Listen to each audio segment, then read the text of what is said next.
I'd like to thank Grover for being here this morning, and I'd like to hand it over to him. Obviously, the purpose of this event is to bring all the different perspectives on the global minimum tax efforts that are being discussed at the G7 now, or even at the OECD level in Pillar 2, and to bring the different perspectives together, the domestic angle of it, and also what other countries think of this global minimum tax. So I would like to hand it over to Grover, and then I would like to hand it over to Congressman Estes. Thank you so much for being here this morning as well. Okay, Andreas, thank you. Andreas Hellman, thank you for organizing this. This is one of the big issues that the Biden administration has put on the table. A lot of European countries have wanted to have a cartel on tax policy, a minimum tax, not a maximum tax, minimum taxes, both on personal and corporate for quite some time. In the US, there's been strong opposition to that up until Biden and his administration. So the big change has been the United States, instead of saying no, or let's think about it, the US is jumping with both feet. We are hoping some of our European friends will say no and slow this down, and certainly that we make it clear that with a different administration and a different Congress, this will not last. This cartel, this OPEC trying to get all the governments to get together against all the taxpayers and not let them flee, to set up a Berlin Wall that lets you not get out from under heavy taxation, is bad policy. We want that kind of competition. I would just point out, as we were starting to talk a little bit before we formally started, in the United States, the 50 states, the federalism we have allows 50 states to, not every state has zero personal income tax. 8 do, many don't. About 7 or 8 are moving to. New Hampshire is a state that in 4 years will be a complete no income tax state for state income taxes.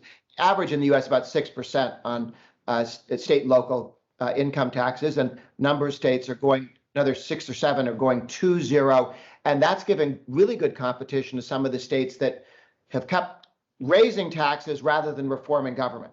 And we will eventually see more reform in government, and we've seen this from time to time, when they can't raise taxes because of the competition, because people can move to Florida, because people can move assets and themselves and their home base to Florida and Texas and other states with no income tax and perhaps better weather. So we have a model in the United States. It's kept taxes from getting abusive at the state level. We ought not to lose that at the federal level. And obviously, Americans for Tax Reform is very looking to work with partners around the globe on maintaining that. We have panelists today, Dr. Gabor Regos, a Hungarian economist, Ross McCarthy with the Edmund Burke Institute, the Irish Free Market think tank, Barbara Kolm with the Austrian Economic Center, Alex Hendry here at Americans for Tax Reform, and Andreas Hellman, the International Advocacy Manager for Americans for Tax Reform, all speaking to this issue. And I think we're going to start with Congressman Ron Estes, who's a great friend of taxpayers from Kansas, 4th Congressional District in Kansas, and he serves on the Ways and Means Committee, which means he votes on all the tax issues. Andreas, do you want to do a formal introduction? I think we can go right ahead. Don't need more time. Okay. Again, thank you so much, Congressman, for being here, and we're looking forward to hearing from you now. Well, great. Well, thank you for having me this morning. As we talked about, it's kind of murky right now, all the details that President Biden's proposing with his G7 15% minimum corporate tax rate. But it's clear that it really will fundamentally alter not just America's, but also the world's tax rates as we go forward.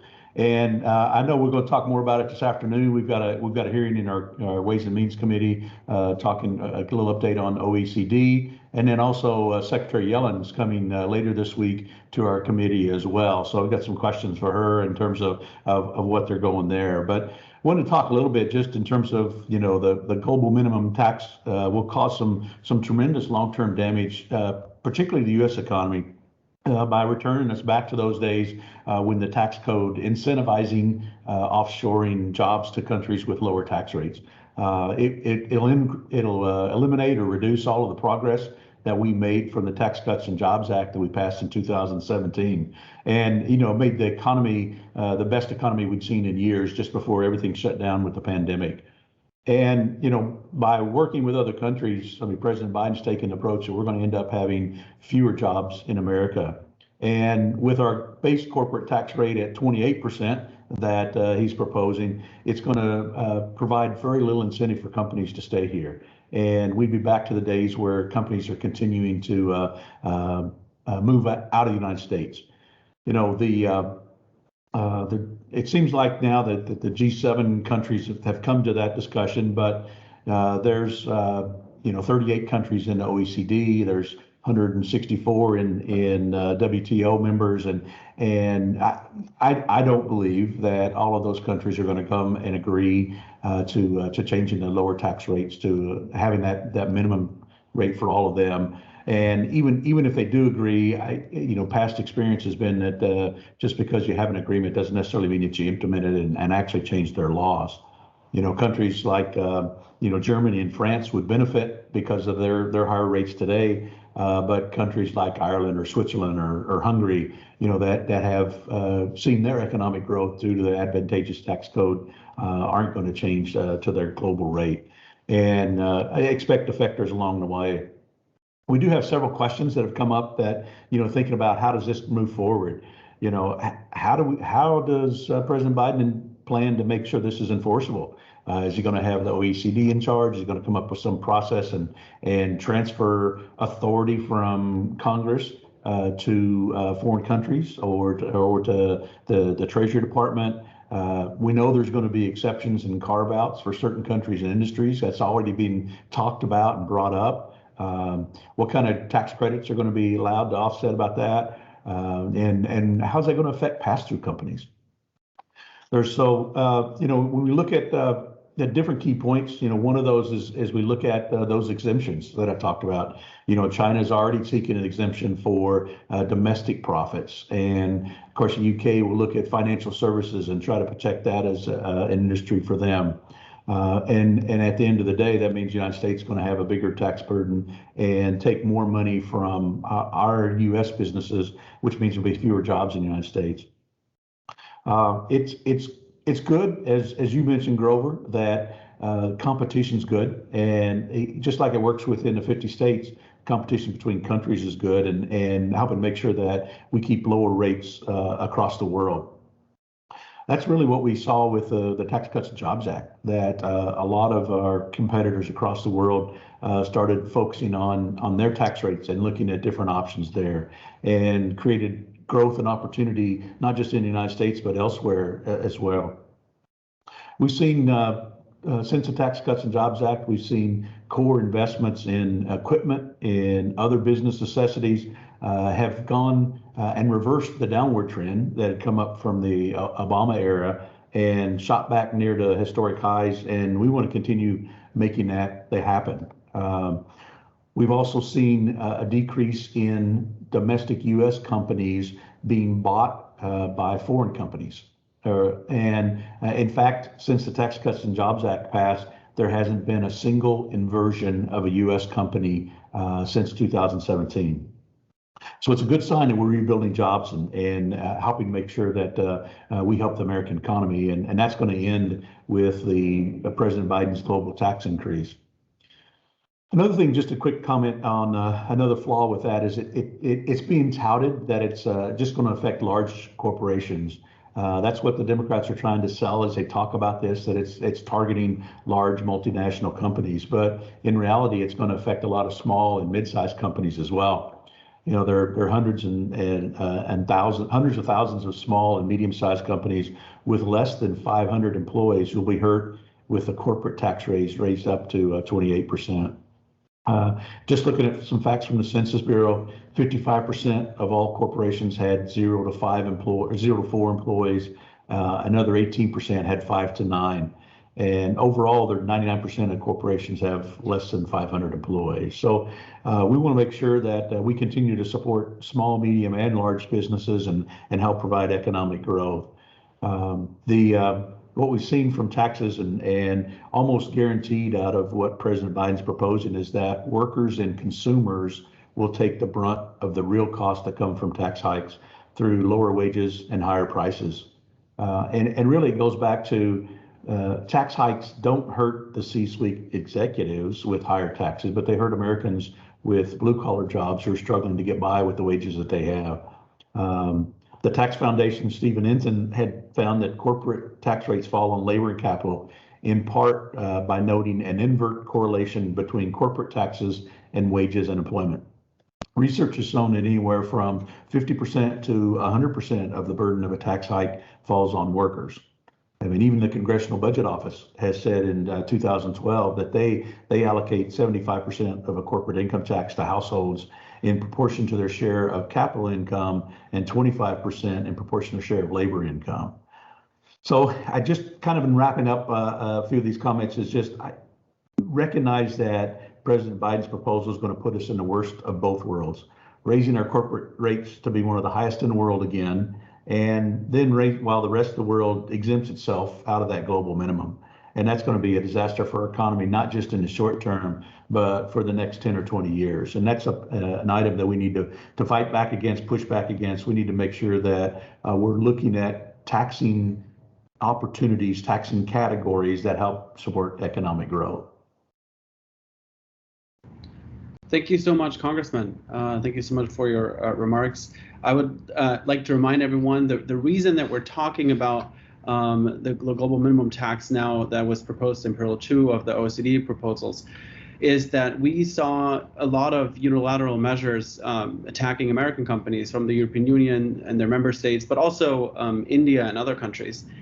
And so that's why this whole process was started by the OECD with the Pillar 1 and 2 approaches to end those unilateral measures. And if we look at the most recent announcements from France or the European Union, we can't even be sure that even if we agree to all of this, that those measures would go away. So the question is, why would we have an interest in, eliminating tax competition and our sovereignty, our financial sovereignty, if we actually would not put an end to those measures as well?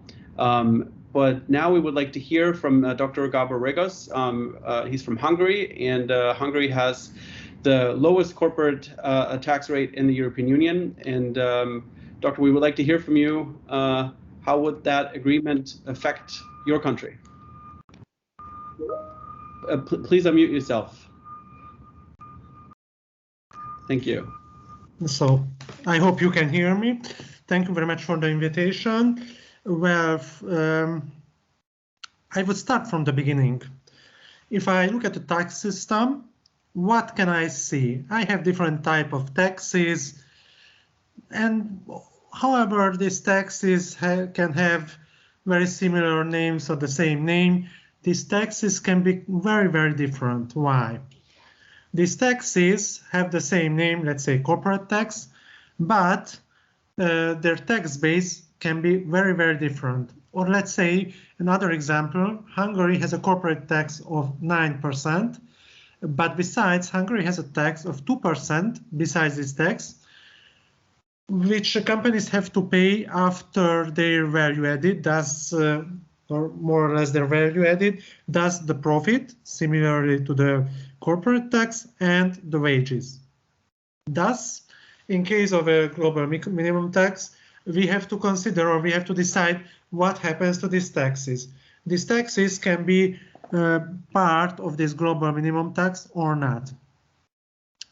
So not only the tax rates are an important factor of taxation, but we have to consider the tax system as a whole.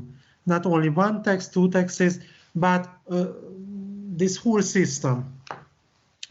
We have to say also that taxes are not just for themselves, not just for collecting money. Taxes can be a very important tool for economic policy or social policy. Let's say in Hungary, families who have children have to pay lower personal income tax or receive back money from that, depending on the number of children they have. So, why does this global minimum tax important? Why can it be useful? What are the problems with tax systems? We have to see that each country is in a different economic situation. What does it mean? In Hungary, let's say we have a lot of multinational companies owned by other countries or foreigner countries, foreigner companies. But, for example, we don't have too many multinational companies which are Hungary-based. We have to compete for foreign investments. That's why we have a tax system which competes for these foreign investments, and we have a quite high value-added tax because it makes our companies and our tax system more competitive.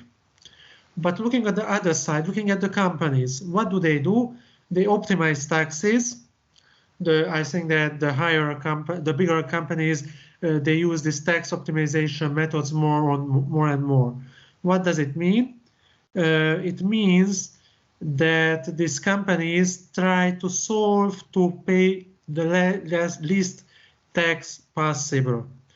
A very good example are the global digital companies such as Facebook, Amazon, Google, and so on. These companies don't pay any tax in each country where they operate. They pay in Ireland or in one or two countries. And most countries or some countries in the recent years tried to do something with these companies, which was not so successful to say the truth. But these companies are mostly Americans. So if we talk about a reform of tax system arriving from the United States, I would say that first we should do something with these companies. We should somehow reach that they pay taxes not only in some countries, but everywhere where they operate. And well, we have to say that we have one more problem with tax systems, that they are very, very, very difficult, very, very complex. A lot of taxes, a lot of exemptions, a lot of regulation, a lot of taxes. Thus, I have to emphasize that we have to say these tax systems as a whole, not just one or two taxes, but the system as a whole. Thus, changing one element, this corporate tax, is not surely enough or can have very, very bad results. What about this global minimum tax? Why can it be useful? The problem that we face is the global tax evasion, that companies and also people or households don't like paying taxes. Thus, they choose countries where this tax rate is not so high. And as a result, in case of these companies, it is impossible to control the real net profit made in the different countries. What does it mean? If there's a multinational company, it can trade services, for example. What kind of services can be possible? Let's say management fee, research and investment, and so on, property rights.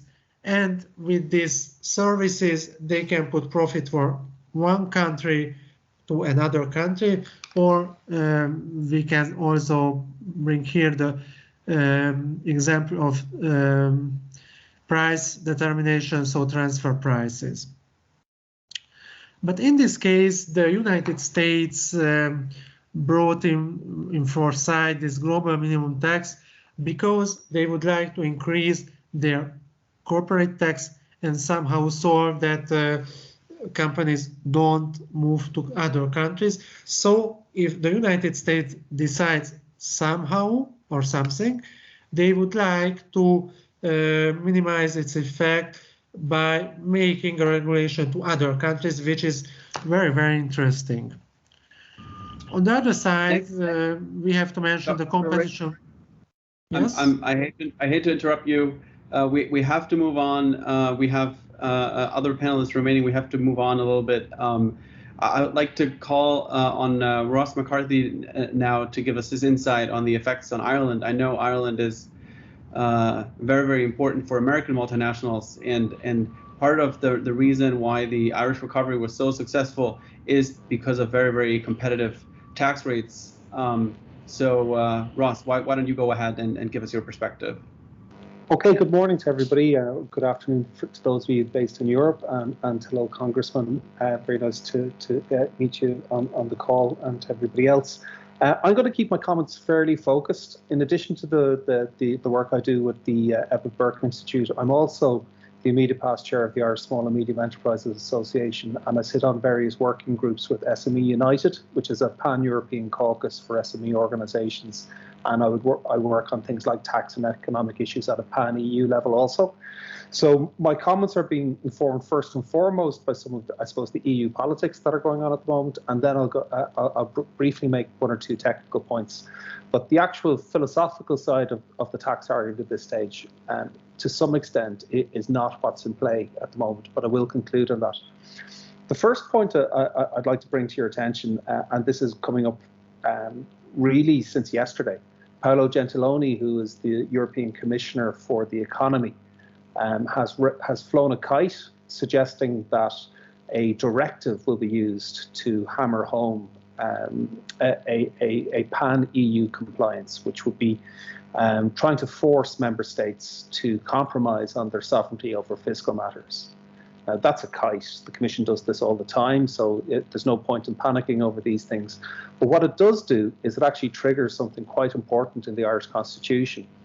We have a precedence here in Ireland called the Crotty ruling. It goes back to 1986, when Margaret Thatcher was heavily involved in transforming what was then the European Economic Community into the single market. And the loss of sovereignty automatically triggers the requirement for a referendum under Irish law.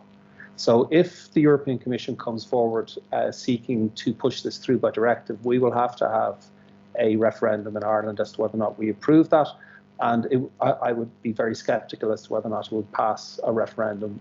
The last two referenda that have come before the people in Ireland have been voted down, two of the last three, I should say, and have had to go to a revote. So there's quite a committed group of people in Ireland that make a series of regular points. And we have three red lines in Ireland, one of which is no longer relevant because abortion was passed by popular referendum a few years ago. The two that are left are to do with a pan-EU army and the 12.5% corporation tax rate, which is really a broader point about fiscal sovereignty. And they are Ireland's two red lines. We're a small country, so we can only pick a couple of these things.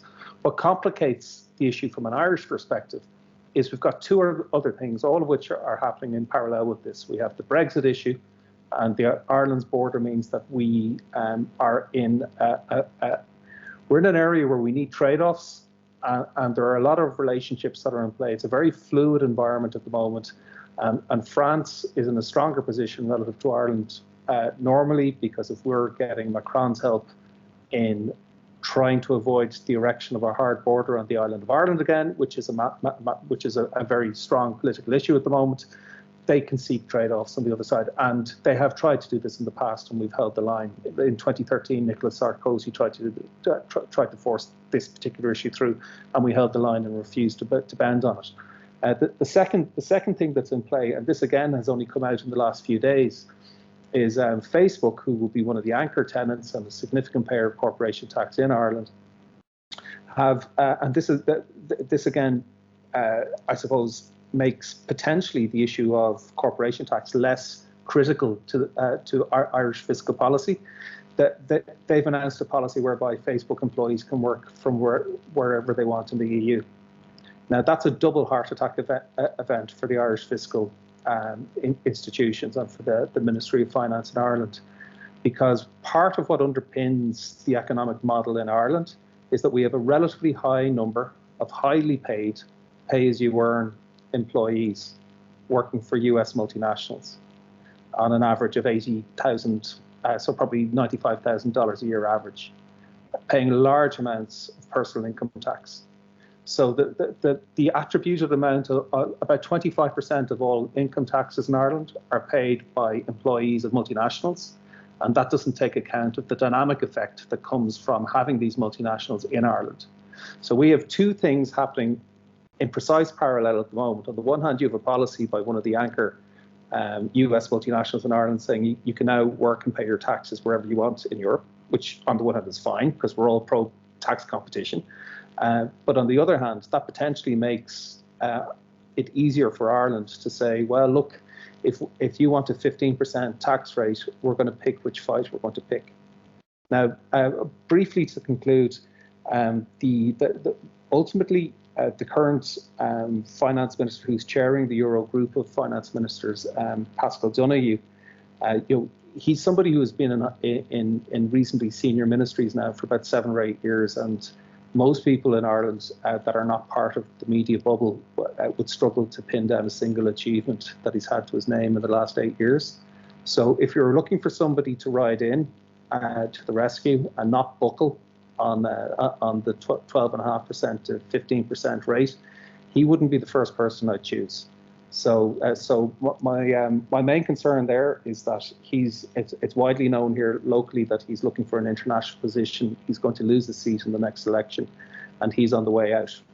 So when you were asking Congressman Estes who's going to lead this within the OECD, I could think of somebody who may already have sent in his CV to do that precise thing for President Biden.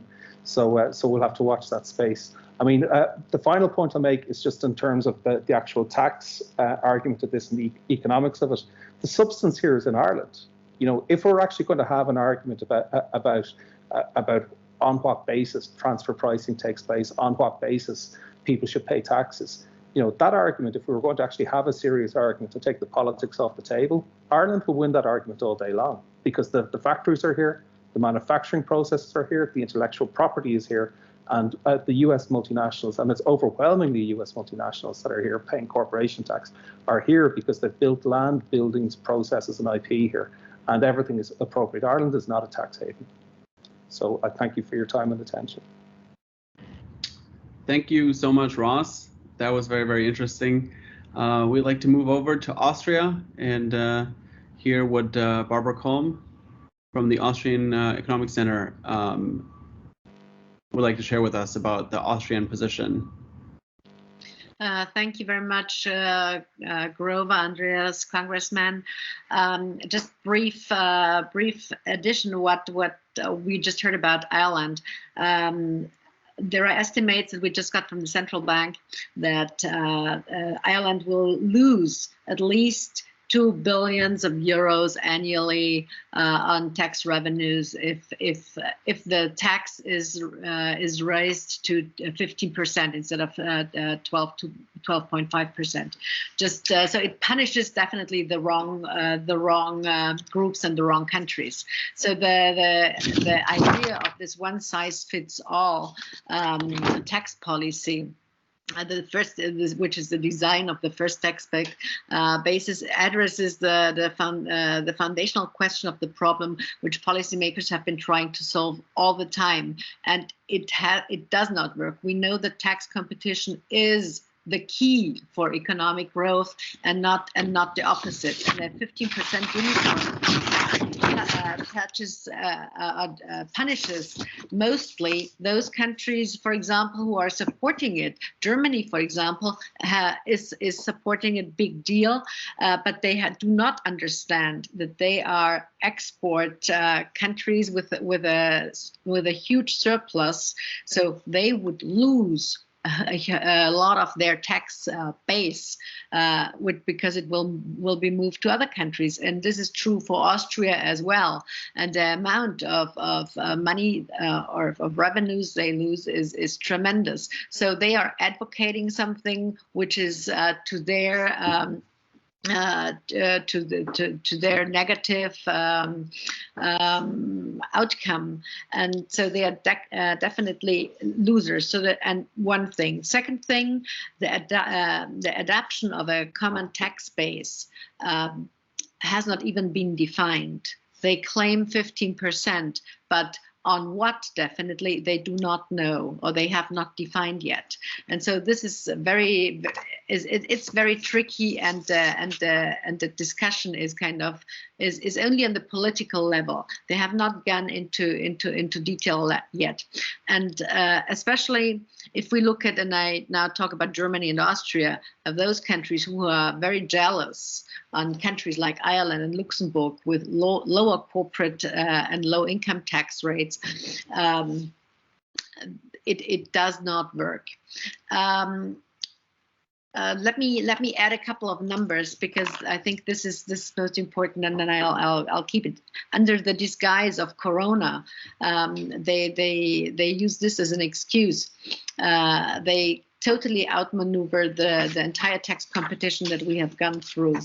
We have seen this already with the digital enterprises, and we have had the discussion also in this group as well on the digital taxation. If we look at what the EU Commission claims, that digital companies only pay 9.5% tax rate, whereas non-digital companies pay in average across Europe 23.2%. We know that this is totally not true. It's actually the opposite. That digital companies pay at least 26.8 to 27%, whereas non-digitals just pay 1% more.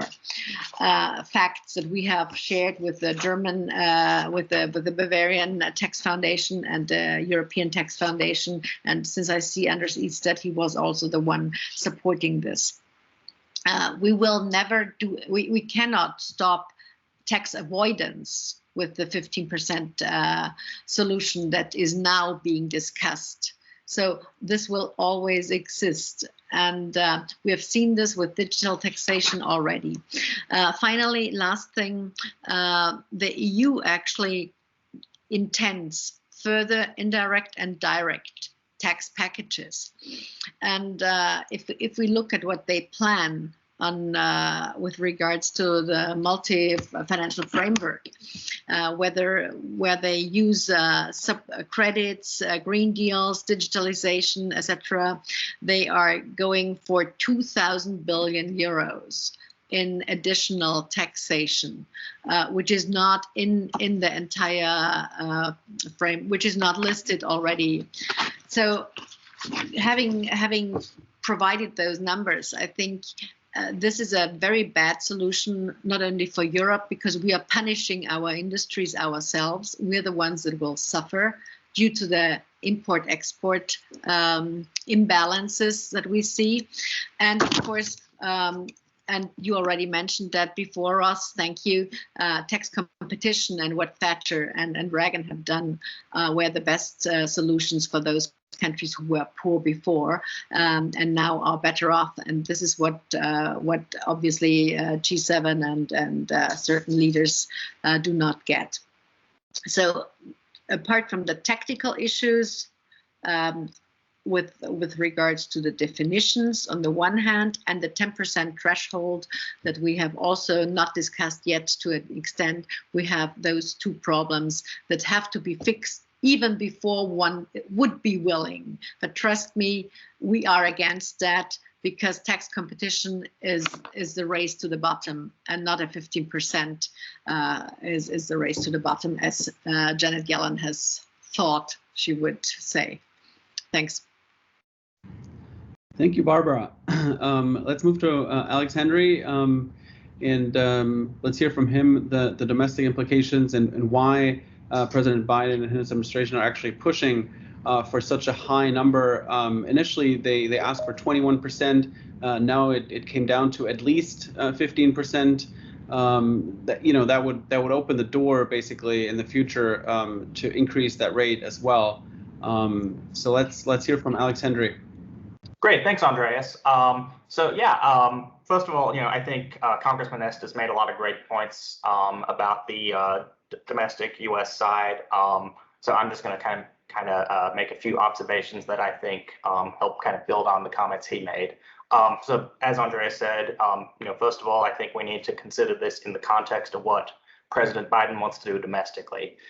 He's proposed about $2 trillion in taxes on American corporations, including raising the corporate rate to 28%, federally, which would be about 32% when you factor in the state taxes that businesses pay. So 32% would be significantly higher than the G7 average rate, which is currently about 27%. It would be higher than China's 25% rate, and it would be higher than Europe's average rate of about 23%. So already that would be significantly disadvantageous for American businesses.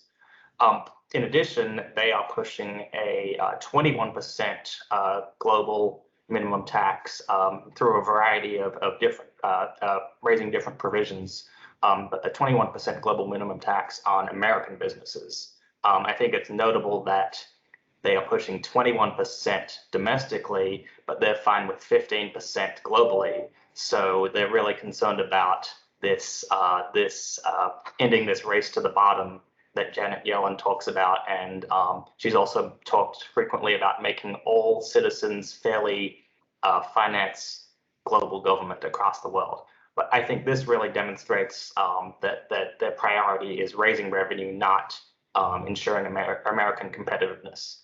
I think the questions really need to be asked, can we trust foreign countries, countries like China, countries like Russia to play by the rules, or should we expect them to subsidize their businesses? We already see they heavily subsidize their businesses. Could this lead to, rather than competing on taxes, countries will compete by providing subsidies to businesses and compete on spending? I think we would all agree that that could be a troubling trend. Secondly, I would emphasize that this is the wrong approach for the Biden administration. We're still recovering from a global pandemic, and we still have millions of jobs that we need to recover in the U.S. relative to pre-pandemic levels. Pre-pandemic, the U.S. had one of the strongest economies in modern history. We had 6.8% wage growth in 2019. The unemployment rate had dropped to 3.5%, which was a 50-year low. And the U.S. was actually the only G7 country to see 2% growth or greater in 2018 or 2019. And all these policies were because of the Tax Cuts and Jobs Act, which lowered the rate to 21% and allowed American businesses to compete. So rather than pushing this global minimum tax effort, the Biden administration should really be focused on preserving these pro-growth policies and helping the economy recover. And then the last point I would make is, while this will really hurt the US, I think this would be a huge win for China. There's been various media reports that have already said that China will ignore the agreement, or they want carve-outs, or they'll find some way around it. And they want to ensure that their businesses can pay far less than 15%. They have this Made in China 2025 plan, where their goal is to have advanced manufacturing, things like microchips, pharmaceuticals, electric vehicles, all of that kind of stuff made in China. And one way they want to do that is through tax incentives. They have a 15% preferential rate that they can give out to their companies, and they recently enacted a 200% super deduction for R&D.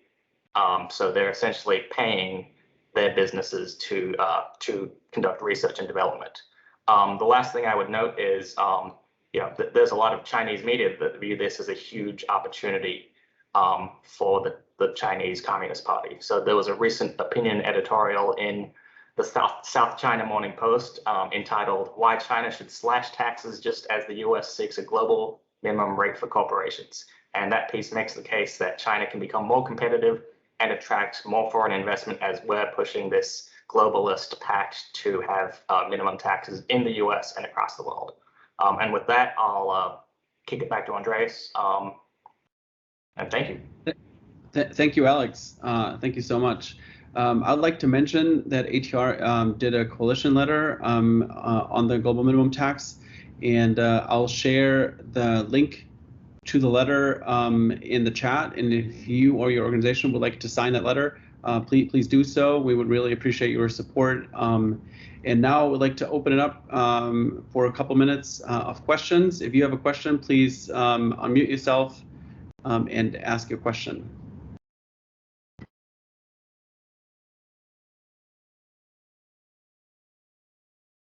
Andreas Grover here. what would it take for a country, let's say they come to this agreement and set up an OPEC for tax collectors, what would it take for any one country to step out of that, like is it like the Paris Accord, where a president, American president or European prime minister could say we're out, or is there something more stickiness to the process? Well, that's a good question. I think all of that has to be decided when they actually agree on what they will agree on and how they would implement it. I think that's something that Ross and also Dr. Regos talked about. So it's important to keep an eye on that and see how sticky it actually is. I think we have one, or Ross, do you want to add to this? You happen to be stumbling into an area I've done quite a bit of research on, which is OPEC. Ultimately, it's with all of these things, it ultimately comes down to incentives. The incentives in OPEC were that people could join and avail of set prices while siphoning off stuff and selling it through the back channel. And Cold War kind of put an end to that when it ended, and then Nigeria ended up crashing out. So what you'll probably find here is that, particularly with 27 very different countries in the likes of the EU, there's always going to be somebody looking at the margins for something different. There are lots of interrelationships between, say, Cyprus and Russia, between the Baltic states and other Eastern players, Poland's traditional ties with Belarus and Ukraine. There will always be somebody that's at the accession door, or somebody that's somewhat marginalized, or that has close ties with Mercosur, for instance, who will be looking for something that will result in there being a loss of, I suppose, alignment in trying to achieve these things. And you also have the politics of left and right, and different governments coming in with different priorities.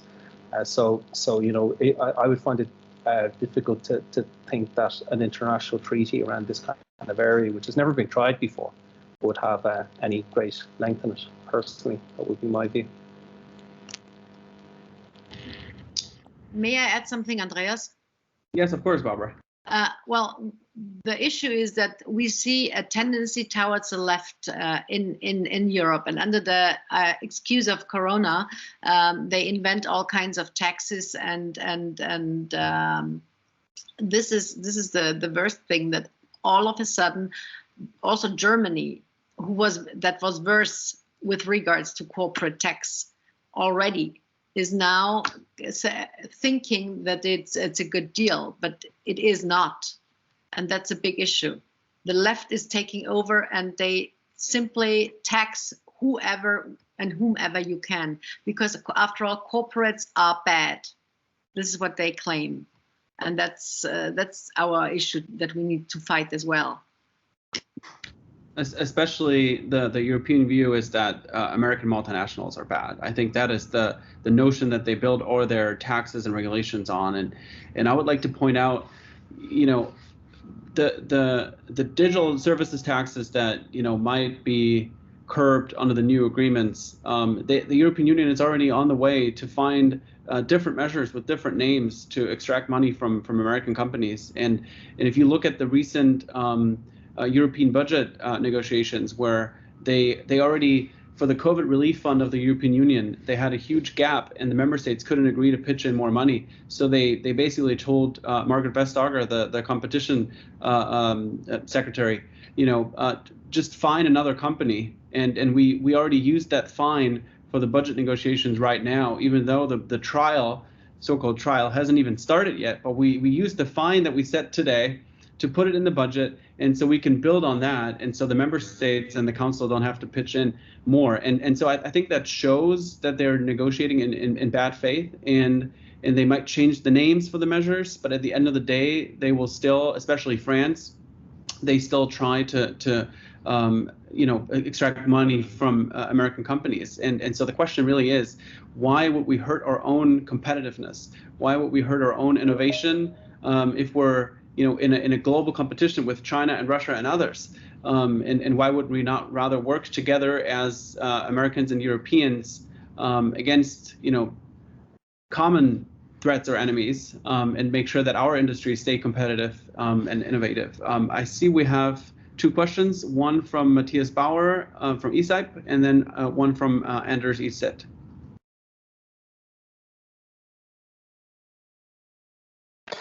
Yeah, hello everyone. This is Matthias Bauer from Eastside Brussels. I worked a lot on corporate taxation in the past 3 or 4 years, digital services tax and the OECD's Pillar 1 and 2 proposals, and I was a bit surprised to see the G7 declaration and the proposal on the global minimum tax. Referring to this particular proposal, focus on the 100 largest and most profitable companies. To me, it is just symbolism, or I would go even further and argue that this is just economic populism. It's very, and as was mentioned before, that the definition of the tax base is highly uncertain. You can always focus on revenues, but revenues fluctuate on an annual basis. So the group of 100 companies that you have for 2020 may not even be the same group in 2021. The same is true with profits and profitability, of course. What we saw until now is just symbolism, and it remains to be seen what will actually happen. Also, looking at France in particular, we realize that France has a special tax in place for income from patent boxes. They allow a lower corporate tax rate on relevant profits derived from qualifying intellectual property rights, and the effective tax rate is 10% compared to the now statutory tax rate of 25%. I wonder how this fits in with the latest proposal, or the backed proposal, or the proposal backed by the French government. It would be very interesting to hear a position from the French government or the French representatives in the European Commission. At the same time, we see a lot of stuff going on at individual member states. The UK indicated very soon that it wants financial services companies to be carved out from any global solution. In Germany, we hear voices to carve out certain pharmaceutical companies, and I think this is true for other countries as well. And I would like to highlight also that in one of my latest study projects on the OECD's work on Pillar 1 and Pillar 2, I find, and I think this is a very important argument to counter left-leaning arguments. I found that when we have this global tax redistribution framework transferring funds away from governments that embrace international trade and governments that belong to the world's best performing countries with respect to economic openness, acceptance of the rule of law, corruption, state interventionism. And when you tax away funds from these countries, we effectively support countries that do exactly the opposite, basically hampering free trade, hampering investment, countries where we see a lot of corruption in line with very high statutory and effective corporate tax rate. And I think this is not what any politician support, irrespective of party affiliation. Thank you, Matthias. Anders. Thanks. Yes, I'm an advisor to business organizations and policy groups in Sweden.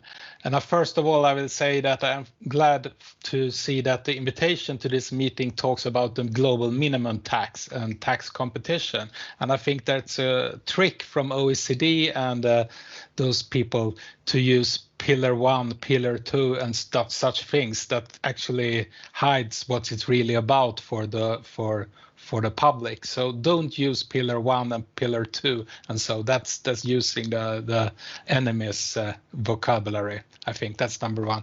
But also I think in my message perhaps is that from a small country, an open country like Sweden, the fight in Europe will be, in the European Union, will be about qualified majority voting, the possibility to have a veto against tax policy issues.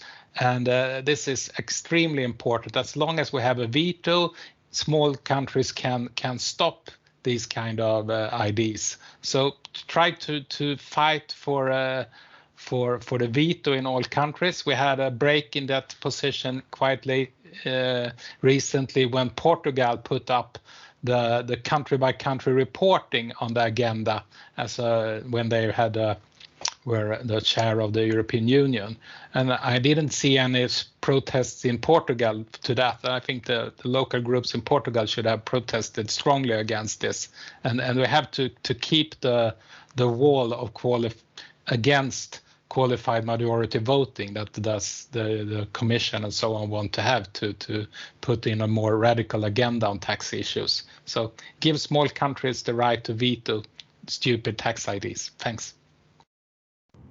Thank you, Anders. I think that's a really important point that you made. The global minimum tax is basically a huge gift to the European Union because they tried to solve their own tax competition issues that they don't like with countries like Ireland and others within the Union many times, and because they could never really reach an agreement on this, that's why they're so excited about this approach now and solve a very much a European problem for themselves. I think we have one last question or comment from Meredith. Hi, so my question is just how will this approach impact developing countries who are trying to attract more business and innovation? Who would like to answer? Ross, maybe?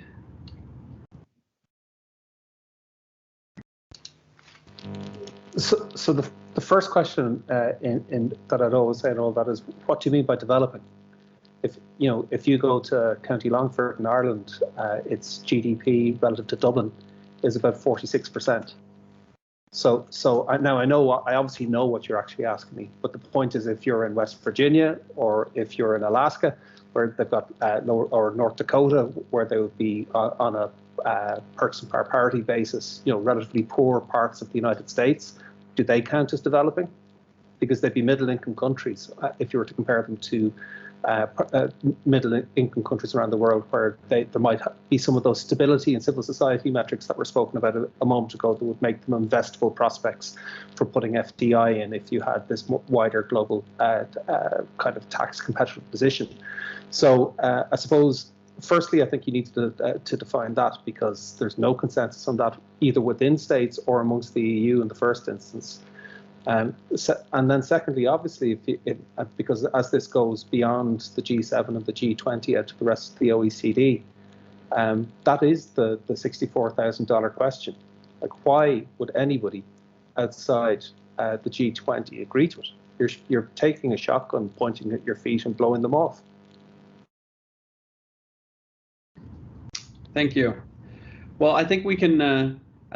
We had a really interesting meeting today with lots of insights from various different countries. I'd like to thank all our panelists and the congressmen for your presentations today.